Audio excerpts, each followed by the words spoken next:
Jailer's perspective. My hands hover over the holsters of my hips, while my eyes fly over the display. I breathe out, slowly. My hand sees the handles of my guns, and draw them up to shoulder height.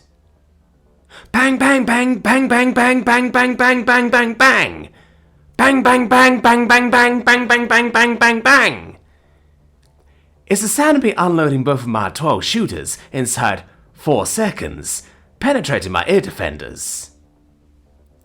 Ambidexterity makes it as easy as it's always been to handle them both, and with the cybernetic eye I've had for half my life now doing half the visual work for me, shooting's never been easier. 24 pop balloons retract into their platforms as I twirl the gun in my right hand back into its holster, just for the moment, and flip out the cylinder on my lefty gun to the right, catching the shoulder of spent shell casings as they eject.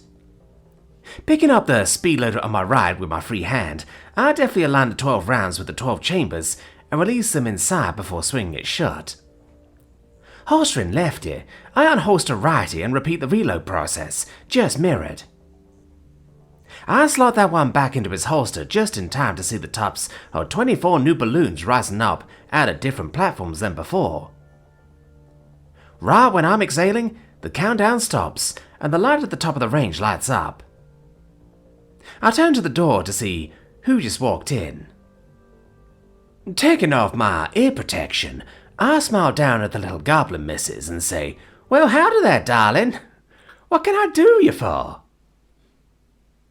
She holds up her mostly full bottle of brandy and says, "I got this from the princess earlier. Wondering if you wanted to have some with me before I take it back to the twig rooms. It'll probably be gone quite quickly after that." "Ah, well, ain't you just the sweetest little lady I ever met?" I grin, shaking my head. "Sadly, no. Guns and drink tain't the best mix. That and I'm on standby in case Hoss calls me in. Can't be showing up to work drunk." Her adorable little face falls in disappointment. "Aw, don't be blue, sugar. Tell you what, anytime I'm off duty, you can come by mine and we'll have a drink together then. How's that?" I reassure. Her smile returns as she nods an excited Terran yes. "It's a date then. I warn you though, don't do brandy. More of a tequila gal myself." "Tequila?" she asks, cocking her head at 45 degrees in a way that makes me just want to eat her right up. "Yup, I like my liquor like I like my ladies. Sweet, fiery, and with a bit of bite," I kid. Green lips pull back over a set of fanged teeth.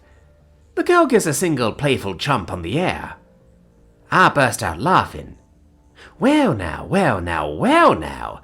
You keep flirting with little old me like that, I reckon I might come down with a case of the vapors. I smile, fanning myself with my hand. She giggles. Then she notices all the balloons.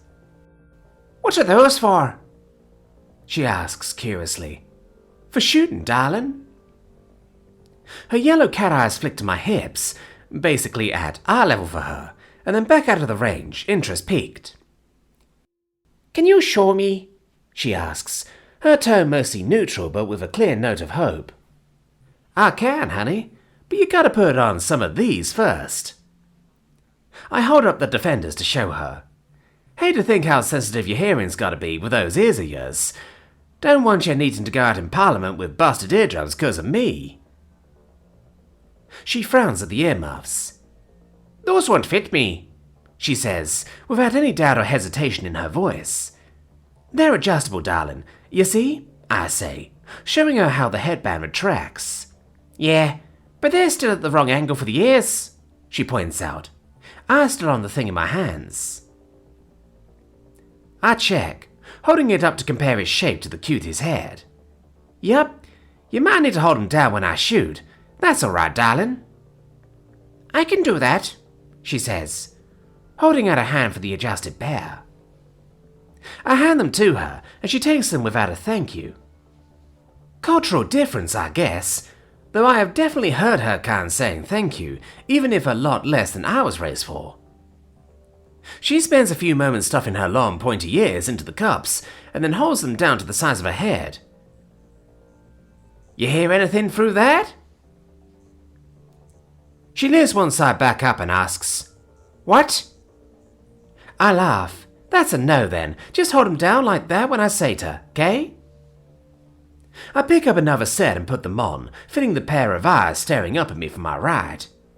Ready, darling? I ask, hearing my own voice, more through my skull than the air.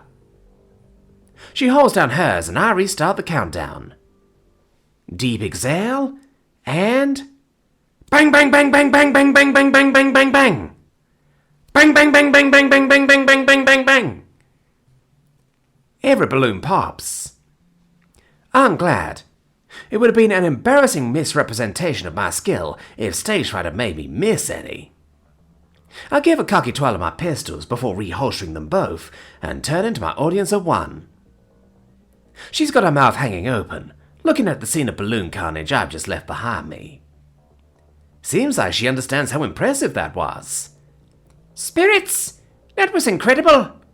She yells before asking, Can we try? You still ain't drunk, are ya? No. It was hours ago that I had any alcohol, she says. I cock an eyebrow and ask, Mind if I check that, little lady? Thumb in my hollow. She answers by unnecessarily spreading out her arms. I pick it up to scan her and find, sure enough, blood alcohol at 0.0. And you doubt it? I chuckle. My mistake, darling. Let me get you something that's a little more your size. She frowns and points to my hip. Can't I just use those? My lip twists and my eyes narrow down at her playfully. Tell you what, darling, I say, taking one of my 12 shooters off my left hip, flipping out the cylinder to eject the casings, and sparing a glance down to make sure every chamber is empty. Crouching, I extend the handle to her. Hold this at arm's length for 30 seconds and I'll let you try firing it, alright? Keep your finger off the trigger and point it that way, I say, pointing at the range. Her eyes narrow. She takes the gun. I don't let go until I feel the force of her lifting it out of my hand. Her face tells me she did not expect it to be so heavy. With some effort, she lifts the gun up to shoulder level, pointing it out at the range. She lasts longer than I thought, but only 8 seconds have gone by before I see her arms start to tremble. She grunts and heaves, but before long, clunk, it's the sound of the handle hitting the counter. That was 17 seconds, darling, longer than I thought it'd be, but not enough by a long shot. It's so heavy, she says, breathless. Yep, that there shooter's more than 20 pounds. I'm about 130. I guess you're about 20. It ain't even 2% of my weight, but it's 10% of yours. Physics weren't on your side. Couldn't I just lift it up to shoot and put it down quickly? I shake my head and hold in my hand. Sweetheart, no. These guns kick like a mule. At your size, you'll get knocked off your feet. You need something a bit smaller. That'll be safer and more fun for you, even if it don't exactly sound like it. All right, she sulks. Hand me back lefty. I chuckle, reholster it for the 3rd time in the same number of minutes, and saunter over to the locker, placing my hand on the access pad. Let's find you something that ain't gonna break your arm to fire, darling, I say, as the door slides open. By the spirits, she gasps, as the door opens and reveals rows upon rows upon rows of firearms, in clear cases on the walls. Most are privately owned by members of ODR security, like myself, but there's a pool of armory ones. Coming in behind me, the 3-foot-tall girl looks up and asks, I thought weapons weren't allowed on this planet. You're absolutely right they ain't, but the ODR has what's called extraterritoriality. Basically means we get to treat it like a little bit of the UTC, right here on Citadel. Long as guns and ammo are kept under separate lock and key, and users are either licensed or supervised by a qualified instructor, it's all gravy. Now, if I was to take any of these and walk out into the street with it, that'd be a problem. I answer, selecting an 80-ounce, 8-chamber revolver from a case, flipping out the cylinder and checking it's empty. Just one? She asks from behind me. Dual wielding's an advanced technique, darling. Not the kind of thing I'm going to start you off on. Learn to fire one first, and maybe one day you can try two. I chuckle as I unlock the ammo storage below and take a box of 22 LR rounds. She's in my way a bit, but gets the idea to back out as I walk toward her. I made my way back to the bench and put the ammo box down before turning to the goblin cutie. Now, before I give this to you and let you load it up, we need to talk safety. No, Emiko already told me what condoms are, she smirks. We need to talk gun safety, little lady. Even a little gun like this is a deadly weapon. You ain't gonna take this serious, I can put this back and... No, I'm sorry. I'm listening. I was just joking, she says hasty-like. Alright then. Rule 1. The gun is always loaded, even when you know it ain't. Clearly confused, she opens her mouth to speak, but I cut her off. What I mean is, don't matter how sure you are that there ain't any rounds in the chamber, you still treat this thing like it's loaded. Only takes one time of you being wrong for someone to die. We understand each other, missus? Okay, the gun is always loaded, even when it isn't. She frowns. Good. Rule 2. You never point the barrel at something unless you're happy for it to stop existing. You don't point the barrel at anyone you don't want to die. We clear on Rule 2? I ask, my tone letting her know that gun safety is not a joke. Never point it at anything you like. Got it. Right. Rule 3. You never put your finger on the trigger till you're ready to fire. When you're carrying it around or getting ready, your finger stays on the handle. Okay? Alright. Only touch the trigger when I'm about to fire. Cool. There's some more rules to know for owning and storing your gun, but you don't need to learn those now. The only other rule you need to worry about is never use a gun when you've been drinking, taking drugs, or are tired. Anything that might impair your judgment. So you're feeling 100%? We think so. You think so? If you ain't sure, darling. No, I'm fine, she says, looking very worried. It's alright, darling. You can relax just a touch. I ain't gonna let you hurt yourself on my watch, okay? I reassure her. She smiles. I stand back up and say, You ready to start, little lady? She agrees. Okay, now, pick up the gun, keep your finger off the trigger and point it at the ground, away from your feet and mine. She follows the instructions. Now, I got you a lefty, so the release catch is on the right side of the gun, above the trigger and behind the cylinder. Find it and slide it forward. She does that. Now give the cylinder a little push to the right. It drops open. Okay, you're doing well so far, darling.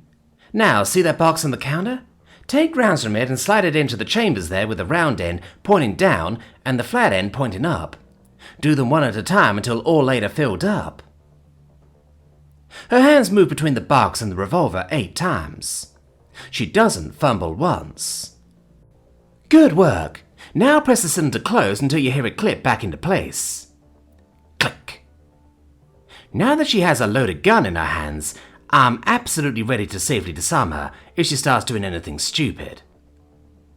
Alright now, check your footing. Make sure you ain't gonna slip on nothing. She looks around her feet. All good? I ask. Yes, we think so. Think so ain't good, darling. You need to know so before you start firing. Now, is there anything you might trip on around your feet? She checks again before saying, No, there isn't. Correct answer. I offer voice commands so I can keep my eye on her. Range, give me 8 balloons at a distance of 16 feet out. 8 balloons rise up from platforms at nearly point-blank range. Alright, missus. Wide stance, feet are shoulder-width apart. Bring your gun up to your shoulder height. Extend your left and support it with your right, like this. I demonstrate. Look down the sights and just remember when you fire, the gun will kick back into your hands, so be careful you don't drop it from the surprise.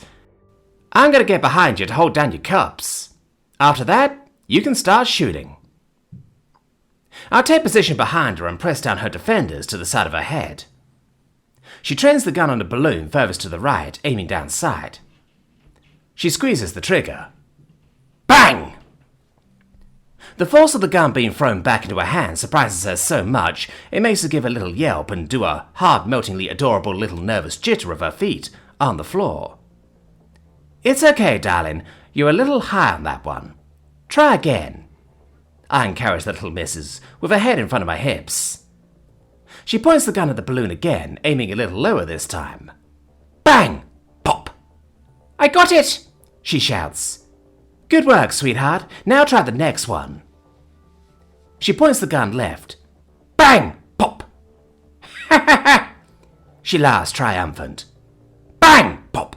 Bang! Pop! Bang! Bang! Pop! Bang! Pop! I pull her defenders off and congratulate. Wow! 6 out of 8. Shoot, for a first-timer, you're a natural, darling. Nowhere near as good as you, though. She frowns, disappointed. I laugh. Sugar, I've been shooting since I was your height. I promise you, I didn't start off this good. There's no way I'd have got 6 out of 8 on my first try. Giving her a pat on the shoulder. You want to try a few more times before I go and give Val his exercise? She turns to look up at me with a curious frown. Who's Val?